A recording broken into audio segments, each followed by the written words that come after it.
Alhamdulillahirabbil alamin.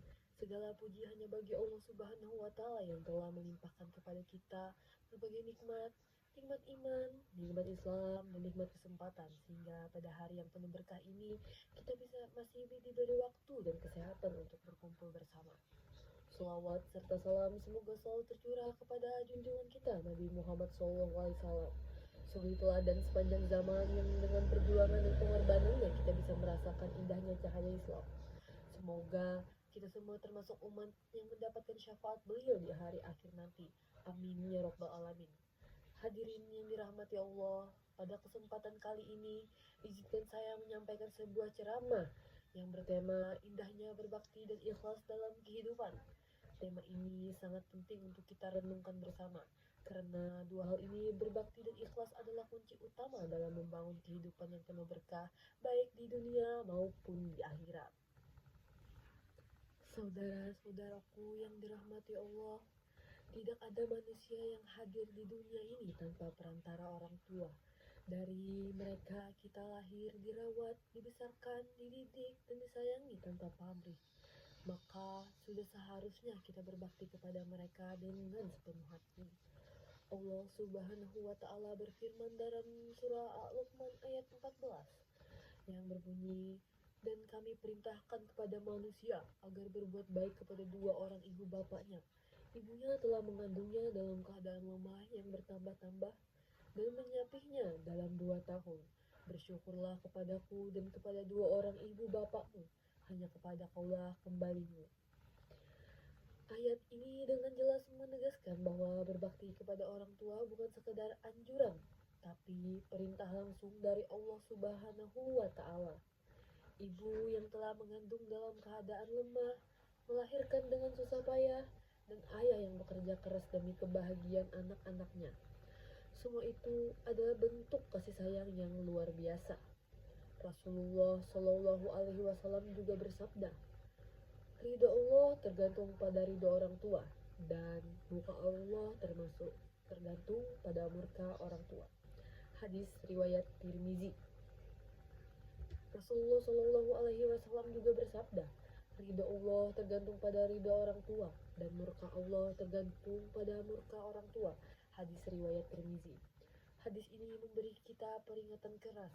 Sebesar apapun prestasi kita, setinggi apapun jabatan yang kita capai, semua itu tidak berarti jika kita durhaka kepada orang tua.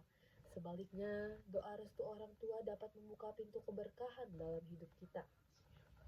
Coba kita bayangkan betapa bahagianya hati seorang ibu ketika anaknya datang dan berkata lembut, terima kasih ibu atas semua pengorbananmu. Atau ketika seorang ayah yang lelah bekerja seharian mendapat ucapan, ayah, semoga Allah selalu menjaga ayah. Kata-kata sederhana namun penuh makna dan cinta. Maka mari kita rawat hati orang tua kita. Jangan sampai mereka meneteskan air mata karena kesedihan akibat sikap kita. Sebaliknya, jadikan air mata mereka sebagai air mata bahagia karena melihat anak-anaknya tumbuh dalam ketaatan kepada Allah. Hadirin yang berbahagia, selain orang tua, ada sosok lain yang juga memiliki jasa besar dalam hidup kita, yaitu guru. Guru adalah orang tua kedua yang mengajarkan kita arti ilmu, adab, dan kehidupan. Dari guru, kita belajar membaca, menulis, mengenal ilmu dunia, dan memahami nilai-nilai agama. Rasulullah Shallallahu Alaihi Wasallam bersabda dalam sebuah hadis riwayat Ahmad, tidak termasuk golongan kami orang yang tidak menghormati yang lebih tua, tidak menyayangi yang lebih muda, dan tidak mengetahui hak orang berilmu. Guru adalah pelita di tengah kegelapan. Mereka tidak hanya mentransfer ilmu, tetapi juga membentuk karakter dan akhlak kita. Berkat guru, kita bisa menjadi insan yang berilmu dan beradab. Bentuk berbakti kepada guru bisa dilakukan dengan cara sederhana, seperti mendengarkan nasihat dengan penuh hormat, tidak membantah atau meremehkan mereka, atau mengamalkan ilmu yang telah diajarkan. Ingatlah, keberkahan ilmu bukan hanya dari banyaknya pengetahuan, tetapi dari seberapa besar kita menghormati orang yang mengajarkannya. Ilmu yang diberkahi akan menuntun kita pada kebaikan dan kesuksesan sejati. Banyak orang pintar tapi hidupnya tidak tenang. Mungkin karena lupa menghargai orang yang telah berjasa mengajarinya. Maka jangan pernah meremehkan jasa seorang guru, karena doa guru dapat menjadi cahaya bagi perjalanan hidup kita. Hadirin sekalian, setelah kita belajar tentang berbakti kepada orang tua dan guru, kini kita masuk pada hal yang menjadi dasar dari semua amal, yaitu ikhlas. Allah Subhanahu wa Ta'ala berfirman dalam surah Al-Baqarah ayat 5. Padahal mereka tidak diperintahkan kecuali supaya menyembah Allah dengan memurnikan ketaatan kepadanya dan agama yang lurus.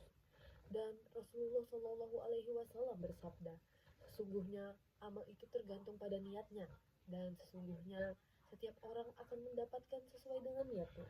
Hadis riwayat Bukhari dan Muslim. Ikhlas berarti berbuat baik semata-mata karena Allah Subhanahu wa Ta'ala, bukan karena ingin dipuji, dihormati, atau dinilai hebat oleh manusia. Seseorang yang ikhlas tidak akan kecewa meski amalnya tidak diketahui orang lain, karena yang ia cari hanyalah ridho Allah. Contohnya, saat kita membantu orang tua tanpa mengeluh, saat kita mendengarkan guru tanpa membantah, atau ketika kita berbuat kebaikan tanpa berharap balasan. Semua itu adalah wujud keikhlasan. Ikhlas juga membuat hati kita tenang. Seseorang yang ikhlas tidak mudah iri, tidak mudah marah, dan tidak mudah kecewa, karena hatinya terpaut hanya kepada Allah Subhanahu wa Ta'ala. Hadirin yang dirahmati Allah, dari semua pembahasan tadi ada 3 pembelajaran besar yang bisa kita ambil. Yang pertama, berbakti kepada orang tua dan guru adalah bentuk syukur kita kepada Allah Subhanahu wa Ta'ala. Yang kedua, ikhlas dalam beramal adalah kunci diterimanya semua perbuatan baik. Dan yang terakhir, ridha Allah akan datang bersama ridha orang tua dan guru. Marilah kita jadikan hidup ini sebagai ladang amal yang penuh ketulusan. Mari kita bahagiakan orang tua selama mereka masih ada, dan terus menghormati guru-guru kita, walaupun kita sudah tidak lagi belajar di hadapan mereka. Semoga Allah menjadikan kita termasuk hamba yang selalu berbakti, bersyukur, dan ikhlas dalam setiap langkah kehidupan. Amin amin ya robbal alamin. Mari kita menundukkan kepala dan berdoa bersama. Bismillahirrahmanirrahim. Ya Allah, Tuhan yang Maha Pengasih lagi Maha Penyayang, ampunilah dosa kami, dosa kedua orang tua kami, dan dosa guru-guru kami. Sayangilah mereka sebagaimana mereka menyayangi kami sejak kecil. Ya Allah, jadikanlah kami anak-anak yang berbakti, lembut hati, sopan dalam ucapan, dan santun dalam perbuatan. Ya Allah, berkahilah ilmu yang telah kami pelajari, lapangkanlah jalan kami menuju kesuksesan yang Engkau ridhoi. Jauhkanlah kami dari sifat sombong, malas, dan durhaka kepada orang tua serta guru. Ya Allah, tanamkanlah keikhlasan dalam hati kami. Ajarkan kami untuk berbuat baik hanya karena-Mu semata, bukan karena ingin dipuji atau dihargai oleh manusia. Terimalah segala amal kami, sekecil apapun itu, sebagai bentuk cinta kami kepadamu. Rabbana atina fid dunya hasanah wa fil akhirati hasanah wa qina azabannar. Amin amin ya rabbal alamin. Wassalamualaikum warahmatullahi wabarakatuh.